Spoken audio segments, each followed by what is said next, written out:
नमस्कार, नवीन न्यूज में आपका स्वागत है। बिहार के दरभंगा जिले के जाला थाना क्षेत्र में शराब तस्करों की करतूत से स्थानीय बिजली विभाग के अभियंता और कर्मी परेशान हैं। शराब धंधेबाज रात के अंधेरे का फायदा उठाकर इलाके में शराब की खेप उतारने के लिए बिजली आपूर्ति बाधित कर रहे हैं। वे 11 केवी के संचरण लाइनों के तारों को बांस से सटाकर शॉर्ट सर्किट कर देते हैं, जिससे पूरे इलाके में घंटों तक बिजली गुल रहती है। बिजली विभाग ने इस मामले में प्राथमिकी दर्ज कराई है, क्योंकि इस कारण उपभोक्ताओं को भारी परेशानी होती है और विभाग को राजस्व का नुकसान भी उठाना पड़ता है। कांग्रेस ने अपने बागियों पर बड़ी कार्रवाई की है।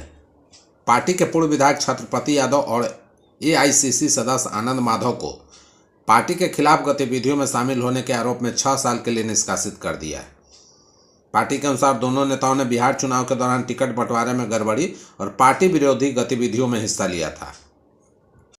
उत्तर प्रदेश के संभल जिले की ग्राम पंचायत सैफ खां सराय में किदवई बिरादरी ने शादी में बढ़ती फिजूल खर्ची और कुरीतियों पर रोक लगाने के लिए ऐतिहासिक कदम उठाया है। बिरादरी सदर और ग्राम प्रधान मोहम्मद नदीम की अध्यक्षता में हुई पंचायत में 6 कड़े फैसलों पर सर्वसम्मति से मुहर लगाई गई। पंचायत के प्रमुख निर्णय की बात करें तो बारात समयबद्ध होगी। बारात दोपहर 4 बजे तक हर हाल में पहुंचनी चाहिए। देरी होने पर प्रति घंटे 5,000 रुपये का जुर्माना वर पक्ष को लड़की वाले को देने होंगे। वहीं दूल्हा दुल्हन की बातचीत पर पाबंदी रहेगी। रिश्ता तय होने के बाद निकाह से पहले मोबाइल नंबर का आदान प्रदान या व्यक्तिगत बातचीत पूरी तरह से प्रतिबंधित रहेगा। महंगे उपहार और मोबाइल लेन देन पर रोक रहेगी। शादी के दौरान उपहार या मोबाइल के लेन देन पर पाबंदी रहेगी। इसके साथ ही आवश्यक सामग्री केवल सादगी के साथ शादी से 1-2 दिन पहले भेजी जा सकेगी। डीजे, भांगड़ा और नाच गाने पर भी रोक रहेगी। शादी में शोर शराबे और प्रदर्शन की संस्कृति खत्म करने के लिए पूरी तरह प्रतिबंध रहेगा। लड़के के घर आने जाने की पाबंदी रहेगी। रिश्ता तय करते समय लड़का पक्ष केवल एक बार लड़की के घर जाएगा। बार बार आना जाना बंद रहेगा। दहेज के सार्वजनिक प्रदर्शन पर रोक रहेगी। दहेज के सामान को सजाकर सार्वजनिक रूप से दिखाने पर प्रतिबंध होगा और उल्लंघन पर बिरादरी और पंचायत मिलकर अनुशासनात्मक कार्रवाई करेगी। बिहार में 10 साल से पूर्ण शराबबंदी लागू है। इसके बावजूद न तो पीने वाले सुधरने का नाम ले रहे हैं और न ही बेचने वाले। शराब के साथ आए दिन लोग पकड़े जा रहे हैं। शराब की होम डिलीवरी की भी बात सामने आ चुकी है। अब लोग इसकी समीक्षा की मांग कर रहे हैं। बिहार में शराबबंदी के बावजूद शराब की बिक्री और सेवन पर भोजपुरी के सुपरस्टार खेसारी लाल यादव ने कहा कि यहाँ कुछ भी खुले में बंद हो जाता है, लेकिन अंदर तो सब कुछ चलता ही है। बंद करने का कोई मतलब नहीं बनता है। इस वक्त की बड़ी खबर बिहार के खगड़िया जिले से आ रही है, जहां प्रसाद खाने के बाद करीब 100 लोगों की तबीयत बिगड़ गई है। एक साथ बड़ी संख्या में लोगों के बीमार होने से ग्रामीणों में हड़कंप मच गया है। घटना परबत्ता थाना इलाके के नया गांव की है। दरअसल नया गांव में विषाक्त प्रसाद खाने से करीब 100 लोग बीमार हो गए। बीमार होने वाले में महिला और बच्चे भी शामिल हैं। आनन फानन में परिजनों ने कुछ को इलाज के लिए CHC में भर्ती कराया, जबकि कुछ का इलाज गांव में मेडिकल टीम की निगरानी में चल रहा है। अब तक किसी की हताहत होने की खबर नहीं है। बीमार लोगों के परिजनों ने बताया कि प्रसाद के रूप में भांग मिला दूध पिए थे, जिसके सेवन के घंटों बाद धीरे धीरे सभी की तबीयत बिगड़ने लगी। उल्टी, दस्त और पेट दर्द की शिकायत होने लगी। इधर परबत्ता CHC प्रभारी डॉक्टर कशिश ने बताया कि यह मामला फूड पॉइजनिंग का है। नेपाल में 5 मार्च को होने वाले आम चुनाव को शांतिपूर्ण, निष्पक्ष और भयमुक्त वातावरण में संपन्न कराने के उद्देश्य से भारत नेपाल अंतर्राष्ट्रीय सीमा को 72 घंटे के लिए सील किया जाएगा। इस दौरान सीमावर्ती इलाकों में सुरक्षा व्यवस्था कड़ी कर दी गई है।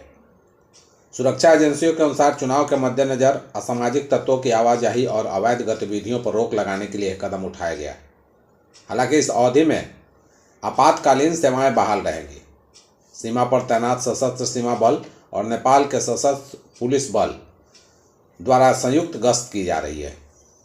दोनों देशों के सुरक्षा बल संवेदनशील इलाकों, प्रमुख चेक पोस्टों और सीमा स्तंभों के आसपास विशेष निगरानी रख रहे हैं।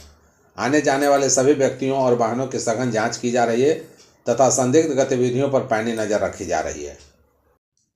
जेडीयू के विधान पार्षद नीरज कुमार ने अपनी ही सरकार को फंसा दिया है। नीरज कुमार ने सदन में सरकार से पूछा कि जब बकास्त भूमि का लगान जमा नहीं होता है तो राजस्व भूमि सुधार विभाग ऐसी भूमि का रैयतीकरण कैसे करा रहा है।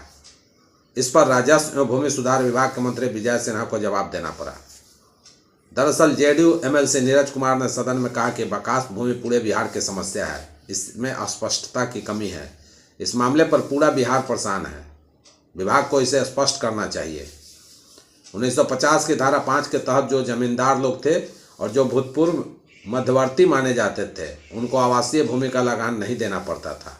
उन्होंने कहा कि सरकार का 2014 का संकल्प है कि यदि खतियान में बकास दर्ज है, किसी और की जमाबंदी है, लगान रसीद कट रहा है, तो ऐसी भूमि धारा 6 के तहत दर्ज व्यक्ति के नाम की मानी जाएगी। तो फिर रैयतीकरण कैसे किया जा रहा है? 2014 में संकल्प निकाला गया, तो उसके पहले की बकास भूमि वैध है या अवैध है? सरकार अपने संकल्प के विभागीय विरोधाभास को देखे। डीएसएलआर को दिए गए अधिकार के कारण यह परेशानी आ रही है। बिहार के मोतिहारी साइबर थाना पुलिस ने फर्जी अग्नि ऐप के जरिए करीब 1 करोड़ 13 लाख रुपए की ठगी करने वाले अंतर्राज्यीय गिरोह के मास्टरमाइंड संगम कुमार को हरियाणा से गिरफ्तार किया है। आरोपी फरीदाबाद के पाली गांव का रहने वाला है। साइबर डीएसपी अभिनव पराशर ने बताया कि गिरोह के अन्य सदस्यों की पहचान कर ली गई है और जल्द ही उनकी भी गिरफ्तारी की जाएगी।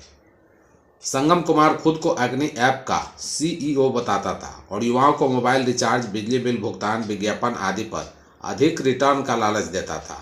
साथ ही ज़्यादा पूंजी निवेश करने पर कार समेत आकर्षक उपहार देने का प्रलोभन भी दिया जाता था। गिरोह ने रक्सौल क्षेत्र में सेमिनार आयोजित कर लोगों को फर्जी ऐप से जोड़ने का अभियान चलाया। भरोसा जीतने के लिए शुरुआत में कुछ दिनों तक निवेशकों के खातों में कमीशन की राशि भी भेजी गई। जब 1 करोड़ से अधिक राशि जमा हो गई तो ऐप बंद कर दिया गया और ठग पूरी रकम निकालकर फरार हो गए। ठगी के शिकार सभी युवक रक्सौल थाना क्षेत्र के हैं। मनोहर ने सबसे अधिक 47.87 लाख रुपए निवेश किए थे।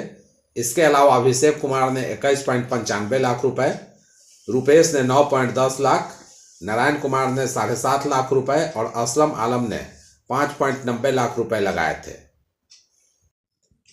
राजद के विधान पार्षद धान खरीद और एफआरके योजना को लेकर सरकार पर गंभीर सवाल खड़े किए हैं।